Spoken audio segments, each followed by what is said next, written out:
The morning sun rose over the crystal gardens of New Haven, casting rainbow colors across the peaceful colony. Sarah Martinez watched her 8-year-old daughter Emma chase butterflies between the tall plants that grew like living jewels from the rich soil. The Verdani children played alongside the human kids, their green skin shimmering in the sunlight as they tended their special flowers that sang soft melodies when the wind touched them. Sarah smiled and wiped dirt from her hands. She had come to Kepler 442b 15 years ago to escape the noise and stress of Earth. Here, humans and Verdani lived together like one big family. The plant-like aliens were the gentlest beings she had ever met. They had never fought a war in their 1,000-year history. Violence was completely unknown to them. The Verdani elder, Thornweave, approached with his slow, graceful walk. His bark-like skin was ancient and wise, covered in patterns that told the story of his long life. "The harvest will be good this season," he said in his deep, rustling voice. "The crystal fruits are growing strong," Sarah nodded. Life was good here. The colony had no weapons, no soldiers, no need for them. The Galactic Council protected peaceful settlements like theirs.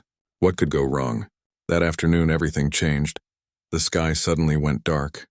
Massive ships blocked out the sun, casting shadows across the entire colony. The ships were huge, black, and covered in sharp edges and weapon ports.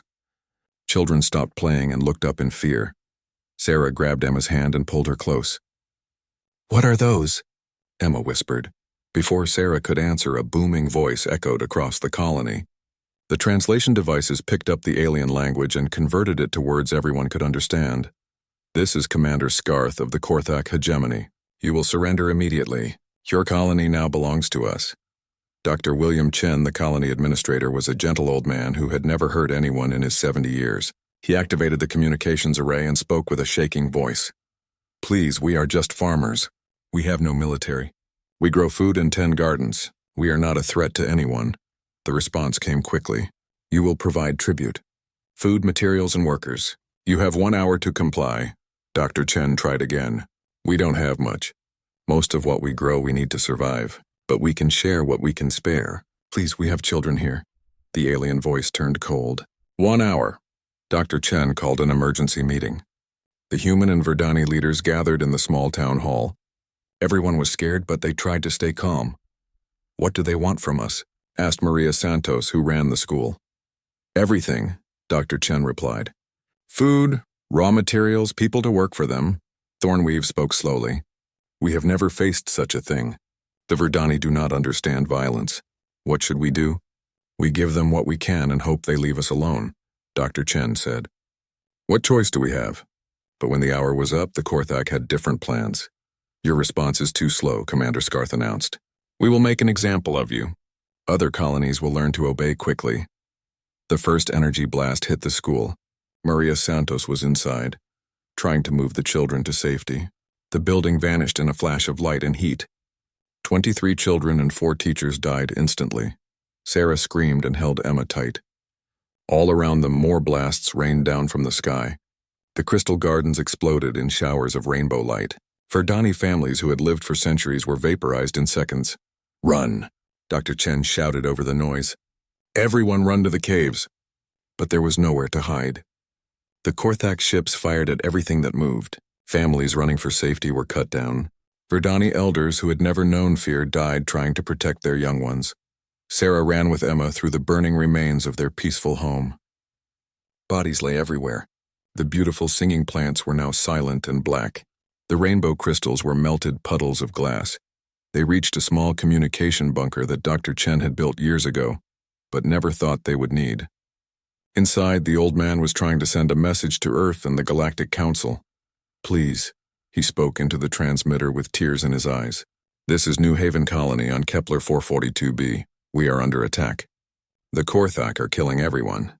They didn't give us a chance to surrender. They're killing the children. Please, someone help us." Outside, the killing continued. The Korthak soldiers landed and began rounding up the survivors. They were tall, covered in scales with cold yellow eyes that showed no emotion. They pushed humans and Verdani into groups with electric prods. Sarah watched through a small window as Commander Scarth walked among the prisoners. He was bigger than the other Korthak, with scars covering his face and arms. He pointed at random people and his soldiers shot them where they stood. "No reason?" Sarah whispered. They're killing people for no reason. An old Verdani named Petalfall tried to protect a group of human children. She had taught them to grow the singing plants. Now she stood between them and the soldiers, her branch-like arms spread wide. Commander Scarth walked up to her and spoke in his harsh language. The translator made his words clear. Your species is weak. Weakness must be removed, he shot her himself. Petalfall fell slowly like a great tree, her last words a whisper about how the children needed to be protected. Emma started to cry. Sarah put her hand over her daughter's mouth to keep her quiet. They had to stay hidden. Dr. Chen kept trying to send messages, but he was getting weaker. Blood ran from a cut on his head where debris had hit him. The signal is getting through, he whispered. I think Earth is receiving this. The last message he managed to send contained video from the security cameras around the colony. It showed everything. The peaceful morning, the arrival of the ships, the bombing of the school, the execution of prisoners, the murder of Petalfall. They need to know, Dr. Chen said. Someone needs to know what happened here. Then the bunker door exploded inward. Korthak soldiers found them. Commander Scarth looked at the communication equipment and smiled with too many sharp teeth. Calling for help? Good. Let the galaxy see what happens to those who delay their surrender. He shot Dr. Chen without hesitation. Then he looked at Sarah and Emma. Workers are needed, he said. You will serve the hegemony now. As they were dragged away, Sarah saw the ruins of what had been their home. The crystal gardens were destroyed. The singing plants would never sing again. Bodies lay scattered. Where families had played that morning, the Korthak had turned their paradise into hell in just a few hours. But Sarah didn't know that. Dr. Chen's final message had reached Earth. She didn't know that in the halls of human government, people were watching the video of Petalfall's murder and the bombing of the school. She didn't know that something was stirring. In the deep space around Earth's solar system, the Korthak had made a terrible mistake. They had attacked the innocent, and they had made sure humanity knew about it. Soon they would learn what that meant. The message from New Haven arrived at Earth during what should have been a routine day. Admiral Sarah Chen sat in the large meeting hall of the Galactic Council on Luna Station, listening to boring discussions about trade routes and tax policies. She was tired of these meetings where aliens talked for hours but never actually did anything useful. Then her aide, Lieutenant Morrison, walked quickly to her chair and handed her a data pad. His face was pale and his hands were shaking. Admiral, he whispered. Priority message from the outer colonies. You need to see this now. Sarah looked at the pad and saw the header. Emergency transmission, New Haven colony, Korthak attack. Her blood went cold. New Haven was a peaceful place where her sister had considered moving with her family. She activated her earpiece and listened to Dr. Chen's desperate voice. Please. This is New Haven colony on Kepler 442b. We are under attack. The Korthak are killing everyone. They didn't give us a chance to surrender. They're killing the children. The recording continued with sounds of explosions and screaming in the background. Sarah's hands clenched into fists as she listened to the old man's final words before the transmission cut off. But the worst part was the video file that came with the message. Sarah watched in complete silence as the security footage played on her pad. She saw the peaceful morning at New Haven. Children playing in crystal gardens. Families working together. Humans and Verdani living in perfect harmony. Then came the Korthak ships blocking out the sun like Black Death. She watched the school explode with children inside. She saw families running for their lives, cut down by energy weapons. She watched Petalfall, the gentle Verdani elder, try to protect human children with her own body before Commander Scarth murdered her in cold blood. Around her, other council members were arguing about some minor dispute between two trading companies. They had no idea what Sarah was watching. They didn't see the children dying. They didn't see the execution of innocent farmers.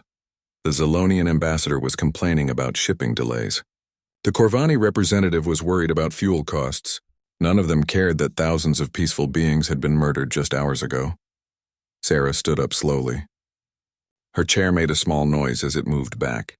A few council members looked at her, but most kept talking about their trivial problems. She walked to the center of the great hall. Her footsteps echoed in the large space. Slowly, the other ambassadors stopped talking and looked at her.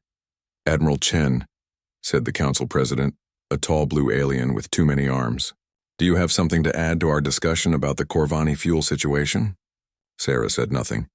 She activated the room's main display screen and connected her datapad to it. The video from New Haven began to play on the giant screen. Every ambassador in the room could see Dr. Chen's peaceful face as he tried to negotiate with the Korthak.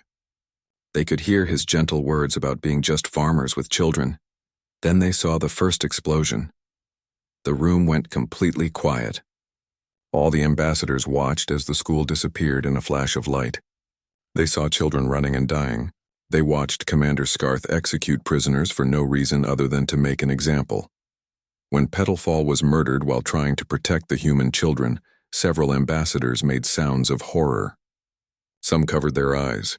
Others began to cry. The video ended with Commander Scarth's cold words, "Let the galaxy see what happens to those who delay their surrender." Sarah looked around the room at all the shocked faces. Then she spoke in a voice so quiet that everyone had to strain to hear her. The Korthak hegemony has just murdered 3,000 peaceful colonists, men, women, children, and elders who had never hurt anyone in their lives. They killed them to send a message. The Corvani ambassador found his voice first. "This is terrible. We must protest immediately. Economic sanctions," shouted the Zolonian. "We will stop all trade with the Korthak." "A formal condemnation," added another voice. "The strongest possible language." Sarah listened to them all offering their weak responses. Protests and sanctions and formal letters. The same useless tools they always used when bad things happened to good people. She turned and walked toward the exit without saying another word. "Admiral Chen," called the council president. "Where are you going? We need to discuss our response." Sarah stopped at the door and looked back at them. Her voice was steady and cold. "You want to write letters to people who murder children? I have actual work to do." She left the council hall and walked quickly to her private ship. Lieutenant Morrison ran to catch up with her. "Admiral, what are your orders?" Sarah activated her command console and entered her personal authorization codes. Red lights began flashing as her clearance level went to maximum emergency status. "Send message to all Earth military commands," she said. "Priority Alpha, authentication Chen 77 Delta." "Yes, ma'am." "What's the message?" Sarah looked out the window at the stars. Somewhere out there, the survivors of New Haven were probably being worked to death in Korthak labor camps. Children who had played in Crystal Gardens that morning were now slaves. Condition Black. All fleet elements converge on Sol system immediately. Cancel all leave. Recall all personnel. Operation Righteous Fury is authorized. Full mobilization of Earth Defense Forces. Morrison's eyes went wide. Condition Black hadn't been declared in over 50 years. It meant humanity was going to war. "Ma'am, shouldn't we wait for approval from the civilian government?"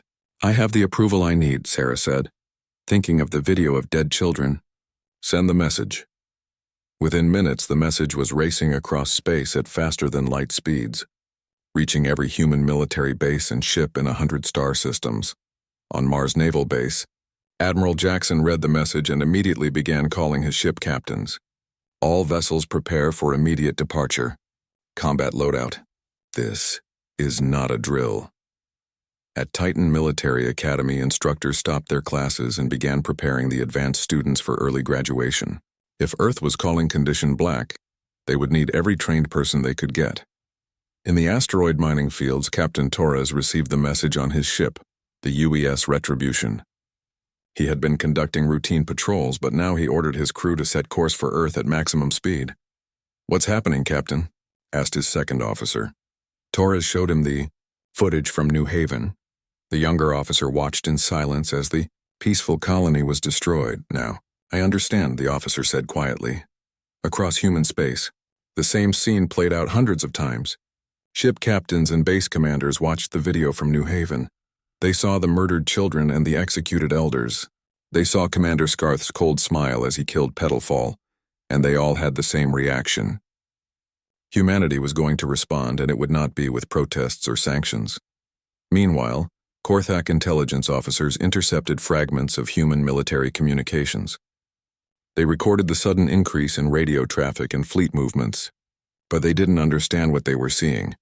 "The humans are mobilizing their military," reported Intelligence Chief Vorthak to his superiors. "But their forces are small and their ships are old. They pose no threat to the hegemony." Commander Scarth laughed when he heard the report. "Let them come. We will add their colonies to our empire and their survivors to our workforce. The humans are weak traders and farmers just like the Verdani. But the Korthak had never studied human history. They didn't know that humans were the only species in the galaxy that had evolved from predators, creatures that hunted other predators for food. Every other intelligent race had developed from prey animals or peaceful gatherers.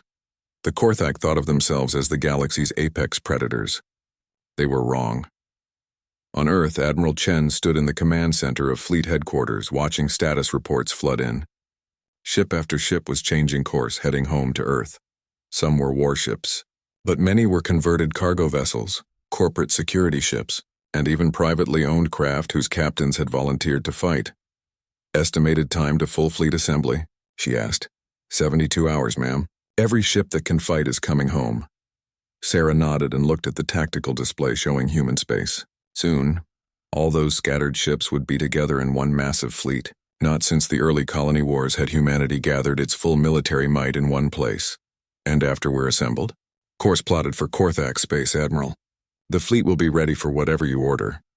Sarah thought about the video one more time. She remembered Petalfall falling like a great tree, dying while trying to protect human children. She thought about Dr. Chen's desperate final message. The Korthak wanted to send a message by murdering innocents. Now humanity would send a message of its own. Prepare Operation Righteous Fury, she ordered. It's time to show the galaxy what happens when you target the helpless. Captain Marcus Torres stood on the bridge of the UES Retribution as his ship dropped out of hyperspace at the edge of the Sol system. What he saw there made him catch his breath. Ships were everywhere. Military destroyers and cruisers hung in space alongside converted cargo haulers, bristling with newly mounted weapons. Corporate security vessels had joined the gathering, their civilian markings painted over with military gray. Even small private ships had arrived, their owners determined to fight for the murdered innocents of New Haven. "My God," whispered his second officer, Lieutenant Sarah Kim. "I've never seen so many ships in one place." Torres had been in the military for 20 years. He had commanded the Retribution for 5 of those years, patrolling the quiet borders of human space. Like most people, he thought humanity's military was small and peaceful. They were traders and diplomats, not warriors. He was beginning to realize how wrong that assumption had been. Communications. "Get me a fleet count," he ordered. "Sir?" "Fleet operations reports over 800 vessels assembled or approaching. More arriving every hour. 800 ships." Torres had thought humanity's entire military was maybe 200 vessels. Where had all these ships come from? The answer became clear as he studied the gathering fleet. Many of the ships had been converted from civilian use. Mining ships had been fitted with military sensors and weapons. Cargo haulers now carried missile pods instead of trade goods. Even luxury yachts had been modified to carry fighters.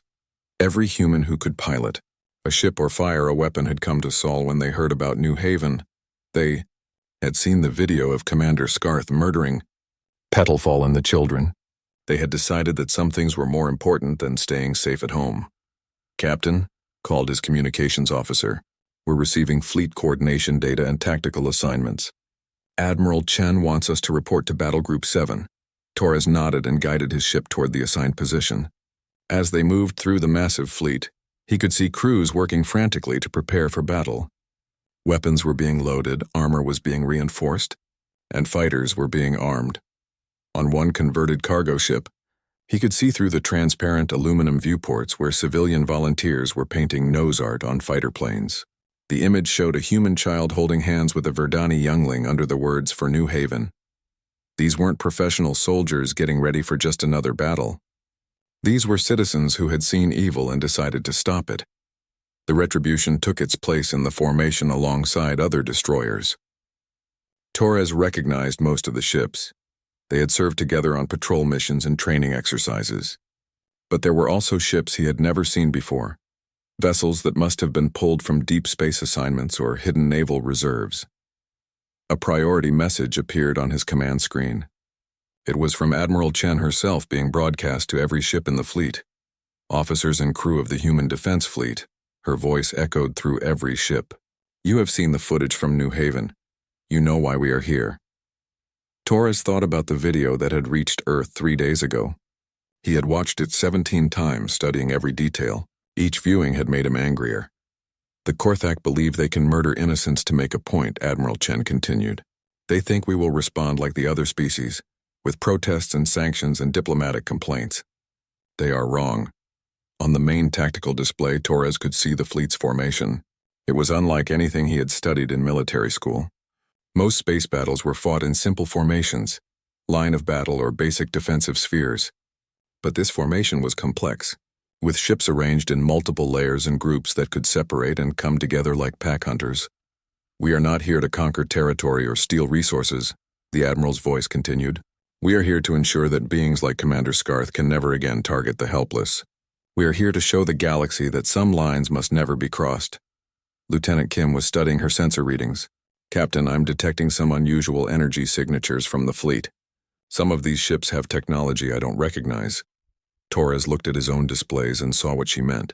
Many of the vessels were showing power readings and capability signatures that didn't match their supposed classifications. Ships that looked like simple cargo haulers were generating energy levels that suggested heavy military equipment.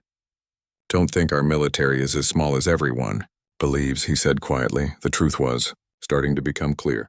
For decades, humanity had deliberately kept most of its military capability hidden. They had scattered their forces across space, disguised military vessels as civilian craft, and maintained a low profile to avoid frightening their alien neighbors. The galaxy saw humans as peaceful traders who occasionally had small conflicts with pirates or raiders. They had no idea that humanity possessed one of the most advanced and powerful military forces in known space. But why hide such strength? Torres thought about humanity's history and began to understand. Humans were predators, the only sapient species that had evolved from creatures that hunted other predators. Every other intelligent race in the galaxy had evolved from prey animals or peaceful plant eaters. When humans first met alien species, they quickly realized that their predatory nature frightened other beings. So they had chosen to appear weak and peaceful, hiding their true capabilities to avoid being seen as a threat. Now the mask was coming off. Fleet status report, Torres ordered. Sir, Battle Group 7 is fully assembled and ready. All weapon systems online. Fighter squadrons prepared for launch. We're receiving final targeting data for our first objective. Torres studied the tactical information. The human fleet wasn't planning a direct assault on Korthak space. Instead, they were going to use classic predator tactics, isolate the enemy, cut their supply lines, and hunt them in small groups where they couldn't use their superior numbers. The Korthak fought like typical apex predators, direct, brutal, expecting their enemies to run away in fear. But humans had learned long ago how to hunt apex predators. You used pack tactics. You were patient. You waited for the right moment. And when you struck, you made sure your prey couldn't escape or call for help. A new message appeared on Torres' screen. It was from Captain Elena Rodriguez of the UES Vengeance, an old friend from the Academy. Marcus, have you seen the volunteer crew numbers? We've got civilian engineers who left their families to help maintain our ships, doctors who abandoned their practices to serve as combat medics, teachers who volunteered to pilot support craft. Torres looked around his own bridge and realized that 3 of his regular crew had been replaced by volunteers. A mining ship captain was now serving as his navigation officer. A corporate security specialist was handling his weapons systems. They all saw the video, he replied to Rodriguez. They all saw those children die. The final pieces of the fleet were arriving now. Torres watched as the last few ships took their positions. In the distance, he could see the massive shape of the UES Terra's Wrath, Admiral Chen's flagship.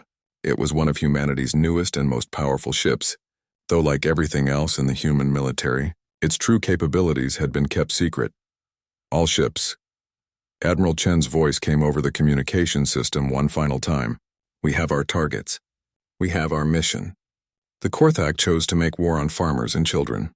Today they learn what humans do to those who prey on the innocent. The fleet began to move. 800 ships turning as one, heading away from Earth and toward Korthak space.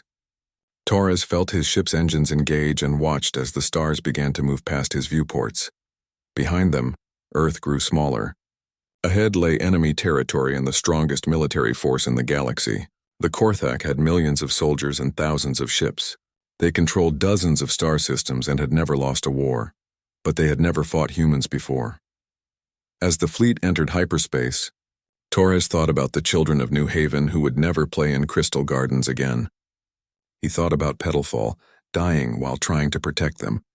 He thought about Dr. Chen's desperate final message. The Korthak had wanted to send a message by murdering innocents. Now humanity was going to deliver its response, and it would be written in fire across the stars. The hunt was about to begin. Commander Vorthak stood in the command center of Fortress Krex, the massive Korthak stronghold that guarded the border between their empire and human space. For 3 days, his sensors had been detecting strange movement in nearby star systems, ships appearing and disappearing, energy signatures that didn't match any known vessel types. His intelligence officers insisted it was nothing important. Probably human merchant vessels, they reported. Their military is weak. They pose no threat to the fortress. Vorthak wasn't so sure. Something felt wrong. In his 50 years as a warrior, he had developed instincts about danger. Those instincts were screaming at him now. "Double the patrol schedules," he ordered. "I want constant surveillance of all approach routes." "Sir, that's not necessary," replied his second-in-command. "The humans wouldn't dare attack a fortress of this size. We have 10,000 warriors and enough firepower to destroy a planet." Before Vorthak could respond, every alarm in the fortress began sounding at once. "Multiple contacts," shouted a sensor operator. "Ships decloaking on all sides." The main display showed the impossible.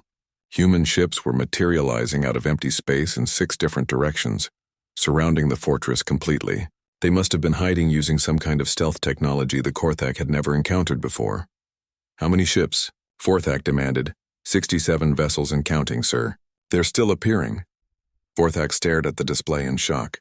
The intelligence reports said humans had maybe 200 ships in their entire military. How could they have brought so many to attack one fortress? "Open communications," he ordered. "Demand their surrender." But the human ships didn't respond to any communication attempts. They simply moved into attack position with mechanical precision. No threats, no demands, no negotiations. They had come here to fight and nothing else mattered to them. The first human weapons fired before Vorthak could give the order to defend. Energy beams struck the fortress's shield generators with pinpoint accuracy. Missile volleys targeted the weapon platforms with perfect timing. Fighter squadrons swarmed the defensive positions like angry insects. It was unlike any battle Vorthak had ever seen. The Korthak way of fighting was simple. Charge forward with overwhelming force and crush the enemy with superior strength. But the humans fought like they were hunting dangerous prey. They moved in coordinated groups, each ship knowing exactly what the others were doing. When Korthak defenders focused on one human ship, 3 others would appear from different angles. When the fortress's heavy weapons targeted a human formation, that formation would scatter and reform somewhere else. "They're everywhere," reported the tactical officer. "Every time we try to concentrate our fire, they're already moved." Vorthak watched in growing horror as his mighty fortress was torn apart piece by piece. The humans didn't try to destroy everything at once. Instead, they systematically eliminated each defensive system, each weapon platform, each escape route. They were dismantling the fortress like predators taking apart their kill. "Sir, we need to call for reinforcements." "Do it," Vorthak shouted. "Get me the nearest battle fleet." But when they tried to send the distress signal, nothing happened. The communications array had already been destroyed by human fighters. They were cut off, isolated exactly where the humans wanted them. In space around the dying fortress, Captain Torres watched the battle from the bridge of the UES Retribution. His ship was part of Battle Group 7, one of 6 groups that had attacked simultaneously. The plan was working perfectly. "Fortress shields are down," reported Lieutenant Kim. "Primary weapons offline. They're defenseless." Torres thought about the video from New Haven. Commander Scarth had shown no mercy to defenseless farmers and children. The human fleet would return that same consideration. "All ships, final assault. Leave no survivors." The remaining human ships moved in for the kill. Fortress Krex had held the border for 30 years, protecting Korthak supply lines and serving as a symbol of their military might. In 12 minutes, it was reduced to floating debris. 10,000 Korthak warriors died without scoring a single kill against the human fleet. This same scene played out across a dozen star systems over the next week. Human ships appeared from nowhere, struck with overwhelming force and vanished before enemy reinforcements could arrive. Korthak border defenses that had stood for decades were swept away like leaves in a storm. The pattern was always the same. The humans would study their target, learning its weaknesses and routines. Then they would strike from multiple directions at once, using their superior coordination and technology to overwhelm the defenders. When the battle was over, they would disappear back into empty space, leaving only wreckage behind. On the bridge of the Korthak dreadnought Bloodfang, Admiral Skarnek studied the reports with growing unease. His nephew, Commander Skarth, had assured him that humans were weak and cowardly. But the evidence suggested something very different. 12 major installations destroyed, his intelligence officer reported. No survivors, no prisoners taken. The human attack pattern suggests a level of military sophistication we didn't know they possessed. Skarnek looked at the tactical map showing human raids across Korthak space. The attacks weren't random. They were targeting specific objectives: supply bases, communication relays, refueling stations. The humans were methodically cutting his empire's transportation network. They're isolating our fleets, he realized. Without supply lines, our ships won't be able to coordinate or maintain their equipment. Sir, we have a report from the Proxima Drift. The 3rd Battle Fleet was supposed to rendezvous there 6 hours ago, but they haven't made contact. Skarnek felt a chill run down his scaled spine. The 3rd Battle Fleet consisted of 25 major warships, including 3 dreadnoughts like his own. They were some of the most powerful vessels in Korthak space. Send a reconnaissance squadron to investigate. The scout ships that reached Proxima Drift found empty space. No ships, no debris, no distress beacons. The entire 3rd Battle Fleet had simply vanished without a trace. What the Korthak didn't know was that the human fleet had used the gravitational anomalies in the drift to their advantage. They had positioned their ships within the gravity wells, making it impossible for the Korthak vessels to maneuver effectively. Then they had picked off each enemy ship one by one, using the same patient tactics their ancestors had used to hunt mammoths and saber-toothed tigers. Captain Torres had led his battle group in that attack. Watching the massive Korthak dreadnoughts die one by one, he felt no satisfaction. There was only the cold completion of necessary work. Any regrets, Captain? Lieutenant Kim had asked as they watched the last enemy ship explode. Torres thought about the footage of Verdani children's crystal gardens being incinerated by Korthak weapons. None, he replied. Back on the Bloodfang, Admiral Skarnek was beginning to understand the magnitude of his empire's mistake. The humans weren't responding like any species the Korthak had ever fought. They didn't issue ultimatums or make territorial demands. They simply hunted Korthak forces with mechanical efficiency. Sir, his communications officer called out. We're receiving a transmission from human ships. Put it on the main screen. The face that appeared was unfamiliar to Skarnek, a human female with cold eyes and graying hair. Her uniform indicated high rank, probably their fleet commander. I am Admiral Sarah Chen of the Human Defense Force, the woman said. You are Admiral Skarnek, commanding officer of the Korthak 4th Fleet. How do you know? We know everything about your force disposition, Admiral. We know your supply schedules, your patrol routes, your communication codes. We have been watching you for a very long time. Skarnek felt another chill. How long had the humans been preparing for this war? Admiral Chen continued speaking. You have 48 hours to surrender your fleet and submit to human authority. If you refuse, we will destroy you like we destroyed the 3rd Fleet in Proxima Drift. You're bluffing, Skarnek snarled. The 3rd Fleet is conducting operations in... The 3rd Fleet is dead, Chen interrupted. Just like Commander Skarth's raiders who attacked New Haven. Just like everyone who participated in the murder of innocent civilians. The transmission ended, leaving Skarnek staring at a blank screen. Sir, what are your orders? His second-in-command asked. Skarnek looked at the tactical display showing his fleet's position. 20 ships, heavily armed and fully crewed. They had never lost a battle. They were the pride of the Korthak military, but they were being hunted by humans who had just made an entire battle fleet disappear without a trace.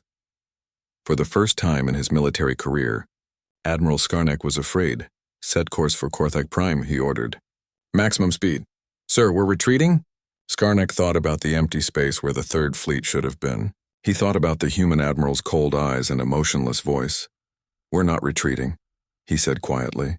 We're running for our lives. But even as his fleet fled toward their homeworld, Skarnek had the terrible feeling that the humans were already waiting for them there. The hunters had become the hunted, and there was nowhere left to hide. The final battle for Korthak Prime began not with the roar of engines or the flash of weapons, but with silence. Admiral Sarah Chen stood on the bridge of the UES Terra's Wrath, watching the enemy homeworld grow larger on the main display. Around her flagship, 800 human ships moved in perfect formation through the outer system. They had been hunting Korthak forces for 2 weeks, and now they had cornered their prey at the very heart of their empire. "Admiral," reported her tactical officer, "we're detecting the remaining Korthak fleet in defensive orbit around their homeworld. 67 major vessels, including their command dreadnought." Chen nodded. The enemy had finally stopped running and chosen to make their last stand. It was exactly what she had expected. Predators always fought hardest when cornered in their own den. Communications open a channel to all ships. Broadcast on all frequencies, the channel opened, carrying her voice to every human vessel in the fleet and every Korthak ship defending their world. "This is Admiral Sarah Chen of the Human Defense Force. 2 weeks ago, your forces attacked the peaceful colony of New Haven. You murdered 3,000 innocent civilians, including children who had never hurt anyone." On his command bridge, Admiral Skarnek listened to the humans' words with growing dread. His fleet was trapped between the human force and their own planet. There was nowhere left to retreat. "Today," Admiral Chen continued, "you will answer for those murders. You chose to make war on farmers and children. Now you face the consequences of that choice." Skarnek activated his own communication system. "Human Commander, we are prepared to negotiate. The Korthak Empire is willing to discuss terms." "There are no terms." Chen's voice cut him off. "There is no negotiation. You had the chance to show mercy at New Haven. You chose to murder innocents instead." The human fleet began to advance, maintaining their perfect formation even as they approached the heavily defended planet. Skarnek had never seen ships move with such coordination. It was like watching a single organism with 800 parts. "All ships," he ordered his own forces, "prepare for battle, for the glory of the Empire." But even as he gave the command, Skarnek knew they were doomed. His pilots were brave and his ships were powerful, but they were facing something they had never encountered before. Humans who had stopped, pretending to be peaceful. The battle that followed was unlike anything in galactic military history.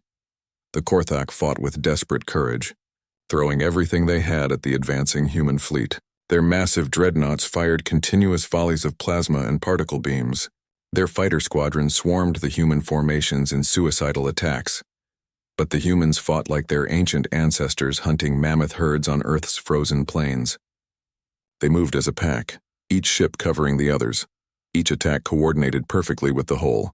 When Korthak forces concentrated their fire on one section of the human line, that section would fade back while others pressed forward. Captain Torres led a squadron of destroyers against a group of Korthak cruisers trying to break through the human formation. As his ships closed in, he thought about all the battles that had led to this moment: the massacre at New Haven, the destruction of Fortress Krex, the hunt through Proxima, Drift. Each engagement had brought them closer to this final confrontation. "Target the lead cruiser," he ordered. "All weapons, continuous fire." The UES Retribution and her sister ships focused their combined firepower on the enemy vessel. Under that concentrated assault, the Korthak cruiser's shields collapsed and her armor began to melt.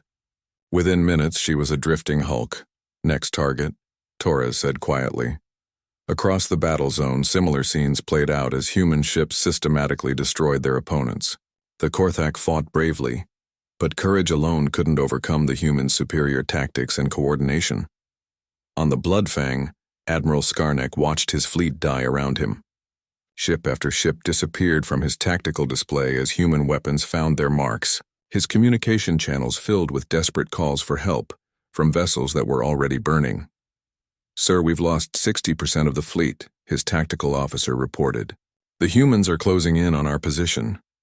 Skarnek looked at the display showing human ships surrounding his command vessel.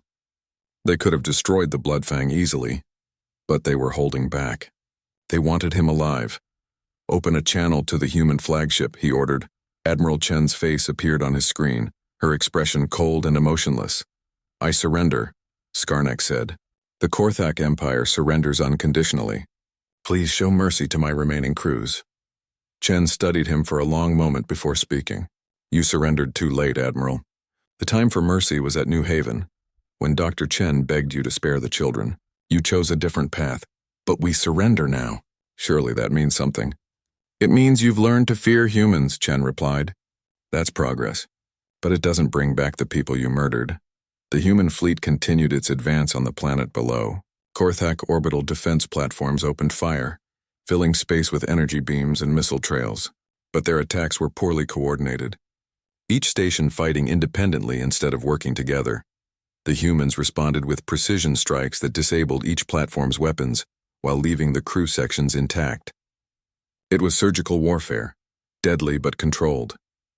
Admiral, her tactical officer reported, all orbital defenses are neutralized.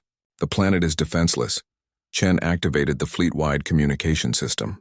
Her voice echoed through every human ship and was broadcast on all Korthak frequencies. People of Korthak Prime, she announced, your military chose to make war on innocent civilians. Your commanders murdered children and executed prisoners. Today that military ends.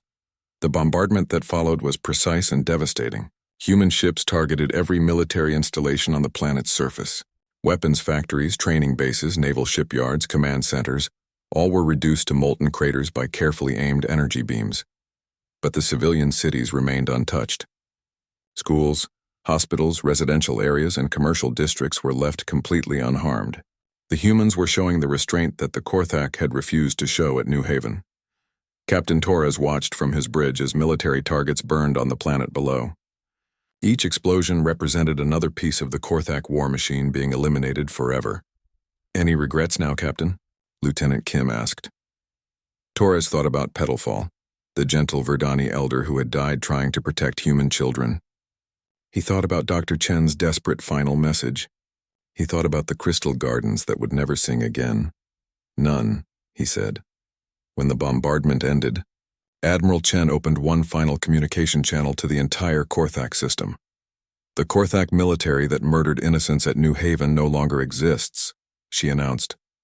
Your weapons are destroyed. Your warships are debris. Your soldiers are dead or prisoners. She paused, letting her words sink in across the silent system. But your people live. Your children will grow up. Your families will continue. This is the difference between humans and the monsters you chose to serve. We protect the innocent even when they belong to our enemies. Admiral Skarnek, now a prisoner aboard the Terra's Wrath, listened to her words from his cell. He had commanded fleets and conquered star systems, but he had never truly understood the nature of war until now. The Korthak had thought they were apex predators, the strongest force in the galaxy.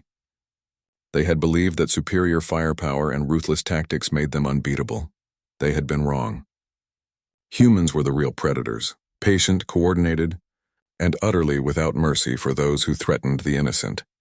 As the human fleet prepared to return to Earth, Admiral Chen sent one final message to the galaxy.